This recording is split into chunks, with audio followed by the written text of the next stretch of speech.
ఒక్కసారి కొమ్మూరి గోల్డ్ కి కాల్ చేయండి. తాకట్లో ఉన్న మీ బంగారాన్ని విడిపించి మార్కెట్ ప్రైస్ కి వాళ్ళు కొనుక్కుని మిగతా డబ్బులు మీకు ఇచ్చేస్తారు. రైట్, బ్రేకింగ్ న్యూస్ చూస్తున్నాం మనం టీవీ స్క్రీన్ పై. ఇరాన్ అమెరికా యుద్ధంలో బిగ్ ట్విస్ట్ చోటు చేసుకుంది.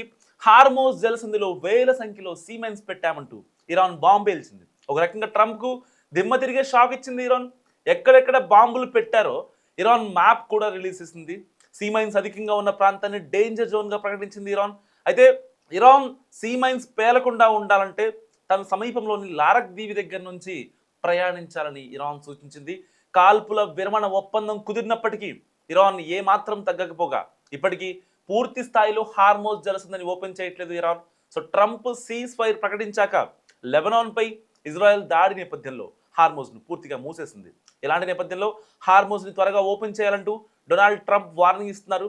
కానీ ఇరాన్ ఏమాత్రం తగ్గట్లేదు. తేడా వస్తే షిప్పులను పేల్చేస్తామంటూ వార్నింగ్ ఇస్తూ ఎక్కడికెక్కడ సీమెన్స్ని పెట్టారో మ్యాప్ కూడా రిలీజ్ చేసింది. సో ప్రపంచంలో అత్యంత కీలకమైన ఇంధన మార్గంగా భావించే హార్మూజ్ జలసంధిలో ఇరాన్ సీమైన్లు పెట్టడం ఇప్పుడు కలకలం రేపుతోంది. అమెరికా ఇజ్రాయెల్ దాడులు పెరిగే కొద్దీ తన సార్వభౌమత్వాన్ని కాపాడుకునేందుకు ఇరాన్ నుంచి ప్రతిఘటన తీవ్రమవుతోంది. తన ఆధీనంలో ఉన్న హార్మోజ్ జలసంధిని శత్రు నౌకల పాలిట మృత్యు మార్గంగా మార్చేస్తోంది ఇరాన్. సో ఈ క్రమంలోనే ఇటీవల కొన్ని డజన్ల మైన్లు అమర్చింది. మళ్ళీ ఇప్పుడు తాజాగా దాదాపుగా 200 మైన్లు సీ మైన్లు హార్మోజ్ జలసంధి వద్ద అంతర్భాగంలో ఉన్నాయి. అయితే ఇరాన్ వద్ద ఇంకా 80 నుంచి 90% వరకు చిన్న పడవలు మైన్లు అమర్చే సామర్థ్యంతో ఉన్న నౌకలు మిగిలి ఉన్నాయని ఇప్పటికే అధికారులు చెప్తున్నారు. అవసరమైతే వందల సంఖ్యలో మైన్లు అమర్చే సామర్థ్యం ఇరాన్కు ఉందని పేర్కొన్నారు. ఇస్లామిక్ రెవల్యూషనరీ గార్డ్స్ కార్ప్స్ ఆధ్వర్యంలో మైన్లు అమర్చే పడవలు, పేలుడు పదార్థాలతో నిండిన బోట్లు, తీర ప్రాంతాల మిసైల్ వ్యవస్థలను వినియోగించే సామర్థ్యం ఉందని నివేదికలు చెప్తున్నాయి. హార్మోజ్ జలసంధిలో మైన్లు అమర్చినట్లయితే వెంటనే తొలగించాలని అమెరికా అధ్యక్షుడు డొనాల్డ్ ట్రంప్ హెచ్చరించారు. లేదంటే ఎప్పుడూ చూడని స్థాయిలో పరిణామాలు ఎదురవుతాయని తెలిపారు. ట్రంప్ ఆదేశాల మేరకు అమెరికా సెంట్రల్ కమాండ్ హార్మోజ్ జలసంధి సమీపంలో మైన్లు అమర్చేందుకు ఉపయోగిస్తున్న ఇరాన్ నౌకలను లక్ష్యంగా చేసుకొని దాడులు కూడా జరిపింది. ఈ దాడుల్లో మైన్లు అమర్చే 16 నౌకలను ధ్వంసం చేసింది. సో యుద్ధం ప్రారంభమైనప్పటి నుంచి ఈ జలసంధి మార్గం దాదాపు ఆల్మోస్ట్ క్లోజ్ సిచ్యువేషన్. ప్రపంచ చమురు సరఫరాలో ఇది ఒక కీలకమైన మార్గం. సో అలాంటి మార్గం మూసుకుపోవడంతో గల్ఫ్ ప్రాంతాల్లో రోజుకు దాదాపుగా 20 మిలియన్ బ్యారెళ్ల క్రూడ్ ఆయిల్, మరో 4.5 మిలియన్ల బ్యారెళ్ల శుద్ధి చేసిన ఇంధనం రవాణా నిలిచిపోయే ప్రమాదం ఉంది. సో ఈ పరిస్థితుల ప్రభావంతో అంతర్జాతీయ మార్కెట్లో చమురు ధరలు తీవ్రంగా మార్పులు చూపుతున్నాయి. బ్యారెల్ ధర దాదాపుగా $90 పైగా పెరిగి మరో దశలో $80 కన్నా దిగువగా పడిపోవడం నిజంగా గమనార్హం. ఒకవేళ ఇరాన్ చెప్పినట్టుగా సీమైన్స్ని కనుక పేల్ చేస్తే దాదాపుగా కొన్ని లక్షల కోట్ల రూపాయల నష్టం వాటిల్లే అవకాశం ఉంది. గల్ఫ్ కంట్రీస్ నిజంగా చాలా కోలుకోలేని దెబ్బ పడుతుంది. ఇప్పటికే ఎయిర్పోర్ట్, షాపింగ్ మాల్స్, ఇటు సివిలియన్స్ ఉండే ప్లేసెస్లో చాలా చోట్ల ఇటు బాంబులు వేస్తుంది. మరి ఇలాంటి నేపథ్యంలో గల్ఫ్ కంట్రీస్ చాలా ఆర్థికంగా దెబ్బతిన్నాయి. ఒకవేళ కనుక హార్మోజ్ జలసంధి దగ్గర ఉన్నటువంటి షిప్పుల్ని కనుక పేల్చేస్తే ఇజ్రాయెల్, ఇటు గల్ఫ్ కంట్రీస్ చాలా నష్టపోయే అవకాశం ఉంది. ఎందుకంటే ఒక్క సీమైన్ కాస్ట్ వచ్చేసి మహా అయితే ఒక 25 లాక్ ఉంటుంది. ఏదైతే సముద్ర అంతర్భాగంలో సీమైన్ ఉంటుంది. సో ఆ సీమైన్ కరెక్ట్గా ఆ యొక్క షిప్ నౌక చాలా పెద్ద పెద్ద కంటైనర్తో వస్తూ ఉంటారు కదా. సో సముద్రం అంతర్భాగంలో ఉన్న నీటిలో ఆ ఫ్రీక్వెన్సీ ఏదైతే ఆ జల తరంగాలు నీళ్ళలో వెళ్తున్నప్పుడు తరంగాలు వస్తూ ఉంటాయి కదా.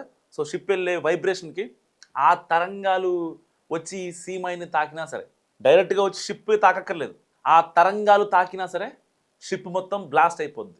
సో మొన్న అల్ సమీ షిప్ పై దాదాపుగా 6 రోజుల క్రితం ఇరాన్ దాడి చేసింది. కువైట్ షిప్ పై దాదాపుగా 18 లక్షల రూపాయలటువంటి డ్రోన్తో 1800 కోట్ల రూపాయల షిప్ని ధ్వంసం చేసింది.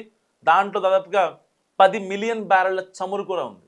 దాదాపుగా 4 మిలియన్ బ్యారెళ్ల శుద్ధి చేసిన ఇంధనం కూడా ఉంది. సో ఇలాంటి దాడులు చేస్తుంది స్ట్రాటజికల్గా ఇరాన్. సో మరి డొనాల్డ్ ట్రంప్ పదే పదే చెప్తున్నారు సీజ్ ఫైర్ ప్రకటించాం, సీజ్ ఫైర్ అని చెప్పి.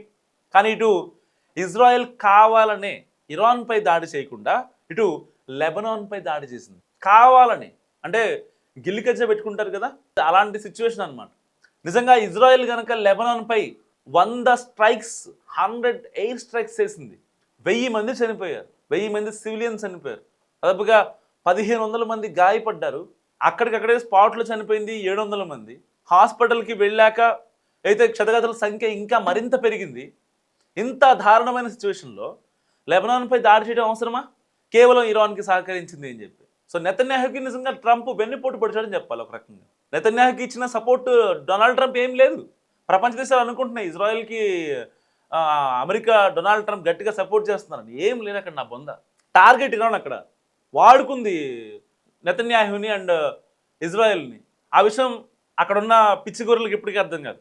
డొనాల్డ్ ట్రంప్ పాకిస్తాన్ని ఎలా అయితే వాడుకుంటున్నాడో సేమ్ అలాగే ఇక్కడ ఇజ్రాయెల్ని కూడా అండ్ నెతన్యాహుని తన గ్రిప్లో పెట్టుకొని ఎలా తిరగమంటే అలా తిరగమంటూ వాడుకుంటున్నాడు అనమాట. సో ఇప్పటికైనా ఆ విషయం నెతన్యాహు పసిగడతాడా లేదా అనేది ఇక ఆయన ఇష్టం, వాళ్ళు సావాళ్ళు చేస్తారు. కానీ ఇరాన్ మాత్రం తెగిడి చేసింది, ఎలాంటి దాడులకైనా సిద్ధమని చెప్తుంది. కానీ 2-3 సార్లు డొనాల్డ్ ట్రంపే సీజ్ ఫైర్ ప్రకటించాలని చెప్పాడు, మళ్ళీ బాంబులు వేసే ప్రయత్నం చేశాడు. అమెరికా కమాండ్ కంట్రోల్ కూడా చాలా గట్టిగా చెప్తుంది మేము దాడుల్ని ఆపేస్తామని చెప్పి. సో ఇంతకుముందు సీజ్ ఫైర్ అని చెప్పి కరెక్ట్గా 48 అవర్స్ గడవకుండానే 24 అవర్స్కే వైట్ హౌస్లో డొనాల్డ్ ట్రంప్ ప్రెస్ మీట్ పెట్టి మళ్ళీ వెంటనే ఇరాన్ కమాండ్ కంట్రోల్కి వెంటనే మెయిల్ పెట్టేసి ఎట్టి పరిస్థితుల్లో సోల్జర్స్ అందరూ వెళ్ళిపోండి ఇరాన్ భూభాగంలోకి వెళ్ళి దాడులు చేయండి అని చెప్పేశారు. సో ఇలాంటివి ఇరాన్ యాక్సెప్ట్ చేయట్లేదు ఇప్పుడు. అయితే అటుండు లేదా ఇటుండు, ఆ గట్టును ఉంటావా ఈ గట్టును ఉంటావా అంటారు కదా, రంగస్థలంలో ఒక సాంగ్ ఉంటుంది. సో యాజ్ టీజ్ అదే ఫార్ములా అడుగుతుంది ఇరాన్. లేదు సీజ్ ఫైర్ అని మా 10 కండిషన్స్ని యాక్సెప్ట్ చేసి యుద్ధం ఆపేద్దామా, లేదంటే రా తలబడదాం, రా యుద్ధం చేద్దాం రా అని ఇరాన్ తొడగొడుతుంది నిజంగా అమెరికాకి. అమెరికా లిటరల్లీ వణికిపోతుందని చెప్పాలి. దాదాపుగా ఇప్పటికే 2 లక్షల కోట్ల రూపాయల డబ్బుల్ని అమెరికా ఈ యుద్ధానికి ప్రకటించింది. సో ఖర్చు చేసింది, చాలా వ్యవస్థల్ని కోల్పోయింది. సో చాలా రాడార్లు గుర్తించే వ్యవస్థలు కావచ్చు, లేకపోతే ఈ యొక్క షిప్పుల్ని ఫ్లైట్స్ని గుర్తించే వ్యవస్థలు ఏవైతే ఉంటాయో కమాండ్ కంట్రోల్ ఆధీనంలో ఉండేటువంటి వ్యవస్థలన్నింటినీ కూడా ఇరాన్ చాలా స్ట్రాటజికల్గా కూల్ చేసింది. ఇరాన్తో పెట్టుకుంటే ప్రపంచ దేశాలకి మెంటల్ ఎక్కిపోతుందని చెప్పడానికి ఇది ఒక పర్ఫెక్ట్ ఎగ్జాంపుల్ నిజంగా. సో వాళ్ళు ఏమంటున్నారు, మనం హ్యాపీగా ఉందాం, ఈ యొక్క షిప్పుల్ని మేము వదిలేస్తాం, టోల్ వసూలు చేసుకుంటున్నాం కదా, ఓమన్కి మాకు మేము హాఫ్ పంచుకుంటాం అని చెప్తుంది. కానీ ట్రంప్ ఏమంటాడు, సీజ్ ఫైర్ అంటాడు, వాళ్ళ డిమాండ్స్ యాక్సెప్ట్ చేయడు, వాళ్ళతో దౌత్యపరమైన ఒప్పందాలు ఇస్లామాబాద్లో పాకిస్తాన్లో చేస్తామంటాడు. దానికి ఈ పాకిస్తాన్ పిఎం షబాజ్ షరీఫ్ ఆ అధ్యక్షతను వహించి అసలు అంత కర్మ ఇరాన్కి ఏమొచ్చింది, అంత కర్మ అమెరికాకి ఏమొచ్చింది నాకు అర్థం కాదు. అసలు ఇప్పటికీ వీళ్ళ సిగ్గురానటువంటి అంశం ఏంటంటే డొనాల్డ్ ట్రంప్కి ఈ యొక్క పాకిస్తాన్ పిఎం షబాజ్ షరీఫ్ని అండ్ ఆర్మీ చీఫ్ మునీర్ని వీళ్ళిద్దరిని ఇన్వాల్వ్ చేస్తూ ఉంటాడు. అసలు చేస్తున్నది మొత్తం చైనా దౌత్యపరంగా ఒప్పందాలని అక్కడ శాంతింపజేసేది చైనా వాస్తవం చెప్పుకోవాలంటే. కానీ ఆ లైన్ ఆఫ్ కంట్రోల్లో మాత్రం పాకిస్తాన్ని ముందు పెట్టి వాళ్ళు ఏదో ప్రపంచానికి సేవ చేస్తున్నారు అన్నట్టు. ఎందుకంటే ఇరాన్ ఏదో టెర్రరిస్టులను యాక్టివేట్ చేస్తుందని చెప్పి ఒకే ఒక రీజన్తో కదా ఇప్పుడు ఇరాన్పై దాడి చేసింది డొనాల్డ్ ట్రంప్. రేపొద్దున ప్రపంచ దేశాలు మరి ఇరాన్ని ఉగ్రవాద దేశం అని చెప్పి దాడులు చేశారు, మరి పాకిస్తాన్ మరి ఆ దేశం కూడా ఉగ్రవాద దేశమే కదా. ఉగ్రవాద శిబిరాలను ఆపరేషన్ సింధు టైంలో మరి భారతదేశం కూల్ చేసింది కదా, వాళ్ళ ఎయిర్ బేస్లని వాళ్ళ ఒక గుడారాలని మొత్తాన్ని తుడిచిపెట్టేసింది కదా ఇండియా. మరి పాకిస్తాన్ని ఎందుకు మీరు టార్గెట్ చేయరు, పాకిస్తాన్ మీద ఎందుకు ఎయిర్ స్ట్రైక్ చేయరు? పాకిస్తాన్ దగ్గర ఆల్రెడీ మీ ఎయిర్ బేస్ ఉంది, అక్కడికి పంపించేసి మరి పాకిస్తాన్ లేపేయచ్చు కదా. అంటే ఆ మాట కోసం ఆ మాట ఎవరన్నా మళ్ళీ ప్రపంచ దేశాల నేతలు అంటారేమో, అప్పుడు నేను మొహం ఎక్కడ పెట్టుకోవాలో అర్థం కాని పరిస్థితి. కాబట్టి డొనాల్డ్ ట్రంప్ ఇప్పుడు ఏం చేస్తున్నాడు, అన్నిటిలో ఏదైనా కీలకమైన డిస్కషన్ జరుగుతుంటే ఇస్లామాబాద్లో పెడతారంటారు. అసలు ఇస్లామాబాద్ ఎవడన్నా వస్తాడా? డొనాల్డ్ ట్రంపే రాడు. మళ్ళీ జేడీ వ్యాన్స్ని పంపిస్తానంటాడు, అమెరికా ఉపాధ్యక్షుడు జేడీ వ్యాన్స్ని పంపిస్తానంటాడు. సో ఒక ప్రత్యేక పరిస్థితి నెలకొంది నిజంగా.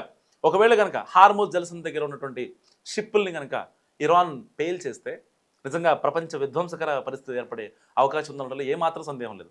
మరి పేల్చిద్దా లేదా, పేల్చే అవకాశం ఉందా లేదా, ట్రంప్ తలగ్గుతాడా లేదా, మీరేమనుకుంటున్నారు? మస్తుగా కామెంట్ చేసి ప్రయత్నించండి.